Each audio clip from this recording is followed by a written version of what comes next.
morning, everybody. Arizona Bushcraft here. It's a Sunday morning. I'm just sitting at home. Got the dishes done, house is clean. So I was playing on YouTube, watching a few things, and I thought I'd show y'all a little project I've done this morning. How to make a small oil lamp. Okay? It's real easy to do. It's very practical, very useful. They last a long time. But what I've used is a small glass bottles, okay? Well, more of a jar, I guess. And these, I get them from the local Safeway. They're spice jars. You can see this one's oregano. And I'll confess that I generally buy them just because I want the jars. I end up putting the spices in other containers and using the jars for different things. It's like buying Altoids. Nobody buys Altoids because they want the mints out of it. No, they just want the jar. Okay, and I use these because they have a metal lid, which is very important. You can't do it without a metal lid. You don't want to be trying to burn nothing in plastic or anything like that. And some of them, if you try to use anything, a lot of things have a metal lid, but they'll have like a rubber seal on the inside. You got to scrape that out. These ones don't have it, but if they do, you have to scrape it out, or else you'll be getting the fumes of that plastic burning.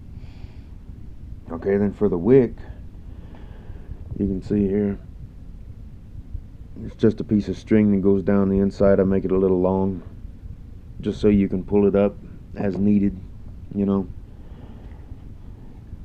I'd recommend using yarn, 100% cotton, or as close as you can get to it. You don't want to be burning synthetics, because a lot of those, they won't really even burn. They'll just melt, and they stink and all that good stuff whenever they do. I'm using this natural cordage. You can get it in the crafts section at your local store. It's actually made from bamboo fibers, and I found it's very similar to cotton. This one, it's smaller in diameter than yarn, which I bought this for a lot of different things, and it still works. All I've had to do really is to make my wick a little thicker. I've just had to double it up 2 times over itself to make it the right thickness, and really that wasn't even that necessary. I just made the hole too big, not really thinking about it. Okay, and then for fuel, I have just regular old kerosene, simply because I'm used to carrying a kerosene lantern like this here. I'd recommend getting the lamp oil that they make. They make all kinds of lamp oil now. It's got different scents and whatnot, so it'd be almost like having a little scented candle, reusable scented candle. I use the kerosene on it because that's all I have, and I have it because I generally use things outdoors, so the smell and whatnot doesn't bother me.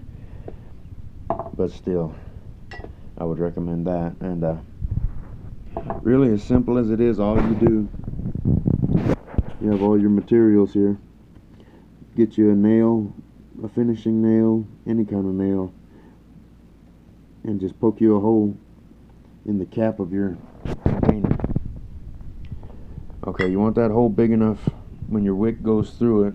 It'll be just a little snug, not too snug, not real tight, but just snug enough so it's not going to move all around and fall down in the fuel and all that stuff. But then you just run your wick through, fill your container with the oil, whatever oil you're using, pull it through the top. Then you just want to tip it up and down. Put your finger over that wick and tip it until it gets saturated with the fuel that you're using. And then you can trim it just a little bit, because whenever you first light it, if you've got a lot of wick coming out with a lot of fuel on it, it's going to put off, especially this regular kerosene, it'll put off some black smoke and stinks. And I already did that this morning, but once all that burns away and it gets shortened, then it's pretty good. And I'll show you my finished result here.